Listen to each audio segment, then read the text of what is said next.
uJesu Kristu uyinkosi. Ngiyabingelela baba umpostoli, abazalwane bonke. Ngiyabingelela egameni likaJesu Kristu waseNazaretha. Ngithi angidlulise ubufakazi bami. Ngiye ngangena la kule group. Ngavuma izono zami, umkhuleko wokuvuma izono. Ngawenza, ngaguqa sakhuleka ubaba wangikhulekisa. Ngiyambonga kakhulu uNkulunkulu. Ngiwenzile futhi ne-appointment yokuvuma izono. Nganikezwa i-date engoMarch. Kodwa ubaba wayesengifundisa ukuthi ngibhale phansi zonke izono zami kusukela ebuncaneni bami. Ngithi-ke angimbonga kakhulu uNkulunkulu ukuthi kusukela nje ngibhalile zonke izono zami ngiyakhuleka phezu kwale notebook engibhala kuyo. Ngiyakhuleka nje usuku nosuku and ngizwa umoya wami unokuthula nje, ngizwa umoya wami unokuthula ngendlela eyisimanga. Ngiyambonga kakhulu uNkulunkulu ngalokho. Amen. uJesu Kristu inkosi mkhulu, uJesu Kristu inkosi. Baba, ngicela nje ukubonga uNkulunkulu Baba ngangenzela khona usuku nosuku. Ngiqale nje la ngibonge ngokuthi abantwana esikoleni ave benze kahle, baze bathola ngisho isitifiketi. Ngiyambonga kakhulu uNkulunkulu Baba. Yabo kuhlala uNkulunkulu kuhle kunokuphila okuphakade. Mese Baba ngisho nomkhuleko wasinika wona abaseRoma 10:9 unamandla kakhulu Baba, unamandla, uyasebenza, uyafohla, unamandla Baba. Yazi Baba, siwusho ngisho silala noma sivuka, iy'ngane esikoleni ziprotecteka ngawo lo mkhuleko. Ngiyakubonga nje egameni likaJesu. Mese ngingena nokunye kwasemqashweni lapho ebenginenkinga khona. uNkulunkulu unginqobele. Ngake ngaba nephupho, lathi iphupho ukhathazekeleni ngoba iy'nkinga zakho zonke sengikunqobele. Ngaqale ngamanga ngathi hayi bo Nkosi Jesu, ngabe ngempela usunginqobele izinkinga enginazo emqashweni. Nangempela Baba kuyafakazeka ukuthi uNkulunkulu unginqobele. Okwami nje ukuhlala kuyena. Siyabonga Baba, siyabonga nje ngakho konke nje niy'fundise nesifundisa zona nje ekhaya leZwi sentabeni indlu kaJehova. Ngingasuka kuye ngiyephi ngoba amaze ukuphila atholakala kuye. Awu uJesu Kristu inkosi Baba. Siyabonga Baba, uJesu Kristu inkosi. uJesu Kristu inkosi. Ngiyambonga kakhulu uNkulunkulu ekuseni. Ngiyabingelela ubaba nomama nabazalwane bonke ekhaya leZwi entabeni kaJehova. Ngiyabonelelwa. Ngithi ngiyambonga uNkulunkulu kakhulu ngomusa angenzele wona. Ngiyaqala nokusenza i-voice note namhlanje eyokuphakamisa amandla akhe amakhulu ukuthi ngithe ngingenile emkhosini ngosuku lokuqala kuMsombuluko. Ngavuka iqolo lami kangazi ukuthi belikade libekwe i-50 years lamende. Kodwa ngithe mengivuka sengiya emsebenzini ngazizwa kungavumi, ngingenawo amandla kahle. Kodwa uNkulunkulu emuhle, ngazizwa sengi-right. Kunamhlanje nje angisahlushwa inkinga yeqolo, sengi-right kakhulu. Bese ngiphinda futhi ngifakazele ubaba ekuthenini abantu abashadile badinga ukuthi abe nenkonzo yabo. Kuyiqiniso lokho baba, ngoba ngosuku lokuqala singenile emkhosini ngabakhulekela. Emkhulekweni wami nje wawukhona lokho ukuthi ngibakhulekele abantu abashadile. Kusazoyiwa nasenkonzweni yabantu abasha. Ngiyacabanga ukuthi abanye abantu abashadile bayathandana nabantu abasha abangashadile. Lokho futhi ngaba umqondo omuhle nongasiza ekuthenini silwe ney'nkinga esibhekana nayo abantu abashadile ababhekana nazo emshadweni. Mina-ke kodwa angishadile, kodwa nje kufikile lokho ukuthi ngibakhulekele. Ngiyambonga kakhulu uNkulunkulu nasey'ntweni nje angiphendula kuzona ebengisuke nginemibuzo ngazo eminingi. Kodwa nje uNkulunkulu uvele akhulume kubaba ebese ngiyithola impendulo ngaphandle kokuthi ngize ngimbuze. uJesu Kristu inkosi. Ngiyabonga kakhulu ukuhlala nokungena ekhayeni leZwi. uNkulunkulu engazi ukuthi angasisiza sonke sibe moya munye, simkhonze uNkulunkulu ngazo zonke iy'khathi. uJesu Kristu inkosi. Ngiyabonga. uJesu Kristu inkosi. Ngiyabingelela kubaba nomama kwelihle igama lomfelethi uJesu Kristu waseNazaretha. Ngifisa ukudlulisa ukubonga ngokuthi uNkulunkulu uyayihlola imidlenzo yethu. Kwenye izinkonzo okade ushumayela, I think inkonzo yaSunday la khona owathinta indaba yamakhapholi ayengazange aze adlula kwi-counseling before ashade, engabatholi abantwana. So wanedale wabakhanselisha, unkosikazi wavuma izono zakhe, unesession yakhe, waphuma kwangena umkhwenyana, wamkhanselisha naye wavuma izono zakhe, wasumkhulekela, wasubabiza bobabili wabakhulekela. Uphinde wayithinta-ke futhi Monday, kade usho ukuthi iy'nkonzo ofisa ukuthi zibe khona ngokuvuma kwenkosi, washo ukuthi uNkulunkulu uzosihlelela uma ethanda.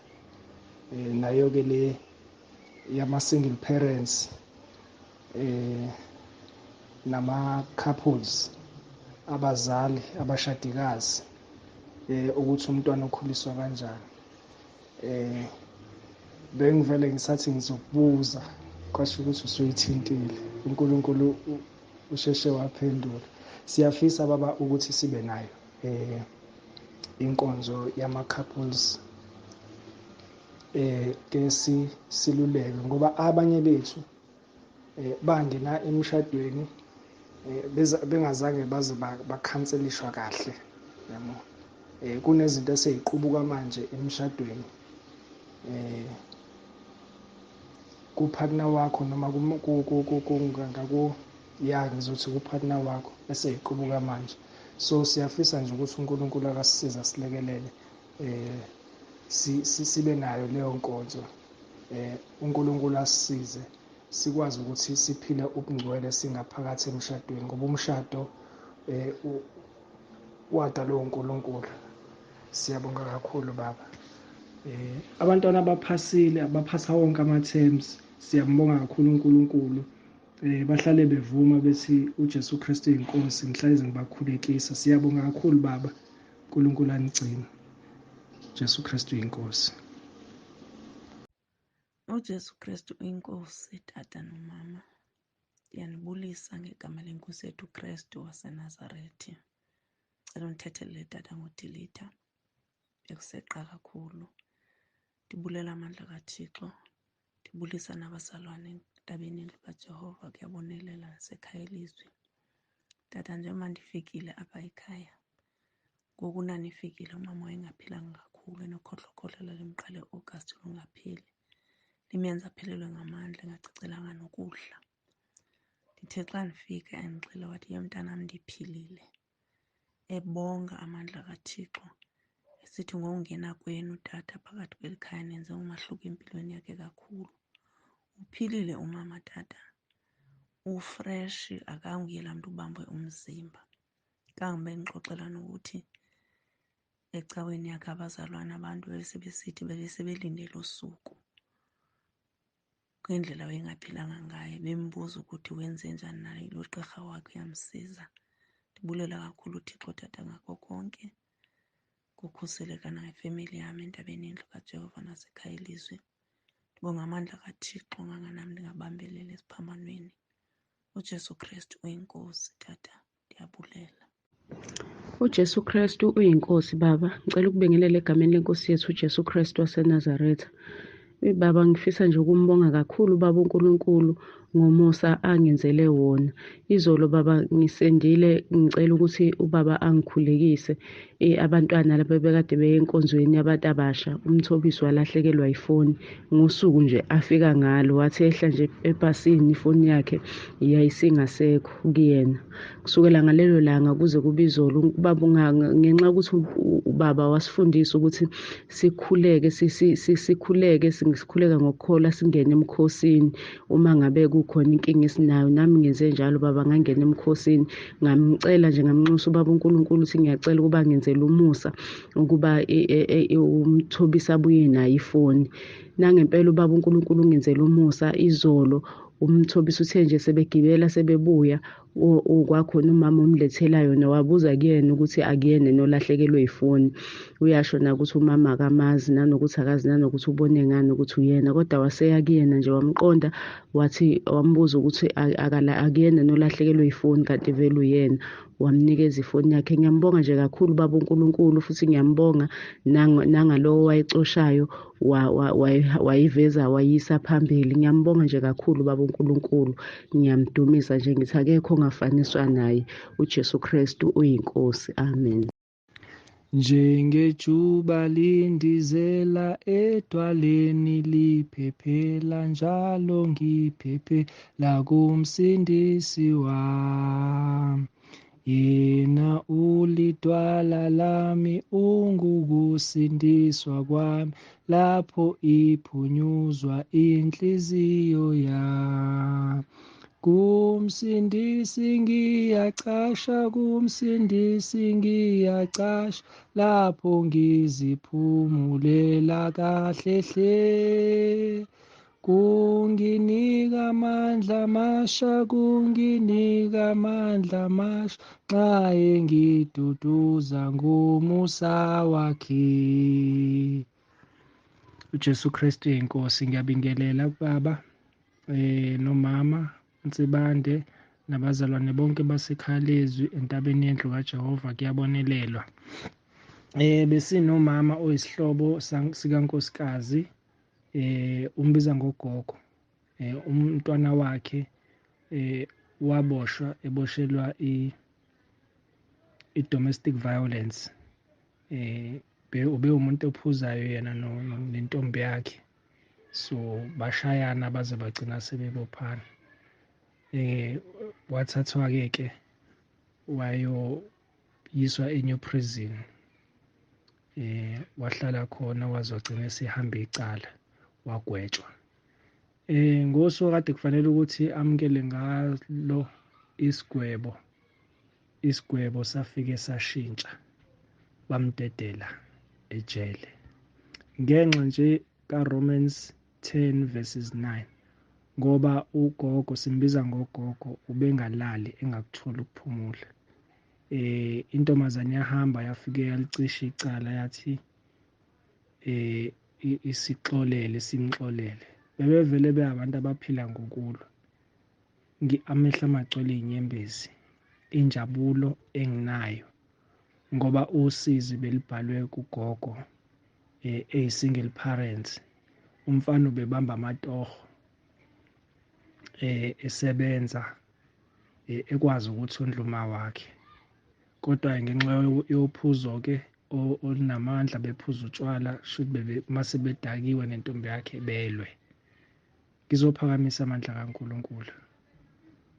uNkulunkulu kukhula kangenzela khona, kuncane ukumbonga kwami. uJesu Kristu yinkosi. Jesu Kristu inkosi. Tata, ndiyabulisa kutata nomama. Ngizofakaza ndifuna ukuphakamisa amandla kaNkulunkulu. Emveni koba ndingenile ekhayeni leZwi, ndipase kakuhle kakhulu ku-term 3 naku-term 4. Izinto zihambe kakuhle esikolweni, ndapasa. Izinto ndazama esikolweni, ndapasa kakuhle. Nanko u-term 4 ndipasile. Bendiyolanda namhlanje iripoti lami. Ndonwabe kakhulu tata. Emveni koba ndingenile ekhayeni leZwi, bezatshintsha izinto zami, zahamba kakuhle. Ndapasa nasesikolweni. uJesu Kristu inkosi. Jesu Kristu inkosi mkhulu. Igama lami ngifosha Sibonga Madansebe, ngitoba kaNkulunkulu ukuthi ngiphasile. Mama wangicela umkhuleko kuwo, wathi wena ngikuthandaza Roma 10:9. Ngisho emva kwakho ekuseni mangesikoleni, bengisho sonke isikhathi mangesikoleni, mangivuka ekuseni. Ngitoba kaNkulunkulu ukuthi ngiphumelelile nanamhla ngaphasi. Jesu Kristu inkosi. Amen. uJesu Kristu inkosi babonsebande. Ngiyabingelela egameni lenkosi yethu uJesu Kristu.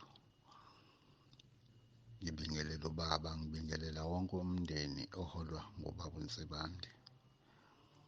Bengicela nje ukudlulisa izinto ezimbili.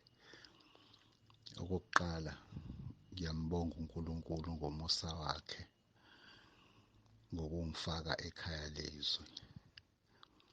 Ngiyadla ekhaya leZwi, ngiyasutha, ngondlekile, ngingakhiphile ngisho isenti. Isaiah 55 uverse 1 and 2.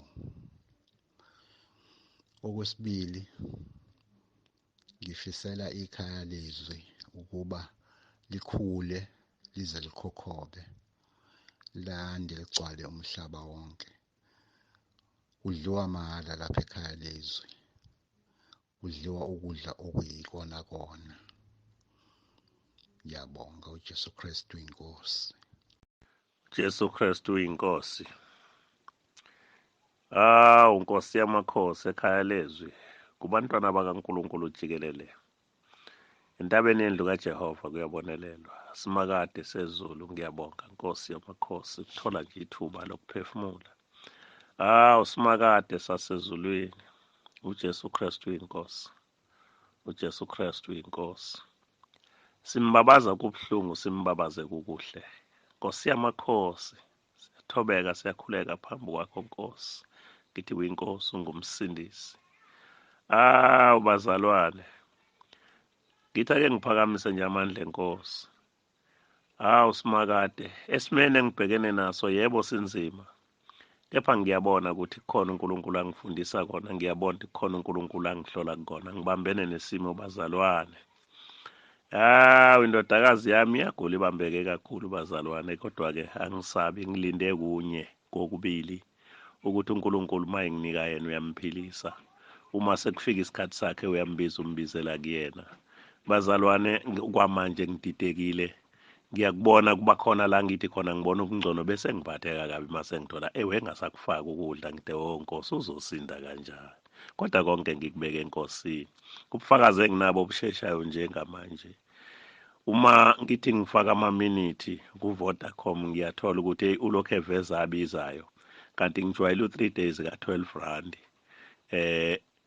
Manje sekufuneka ukuthi kule mali ekhona engiyifakile sengingaze ngingene kwi-advance le esengiyibuka ukuthi le advance iwumashonisa, bese ngikhuleka ngithi Nkosi ngicela u-R12. Bazalwane, ngicela ukunitshela ukuthi ngithe mase ngiphinde kathathu nje wangena lo R12.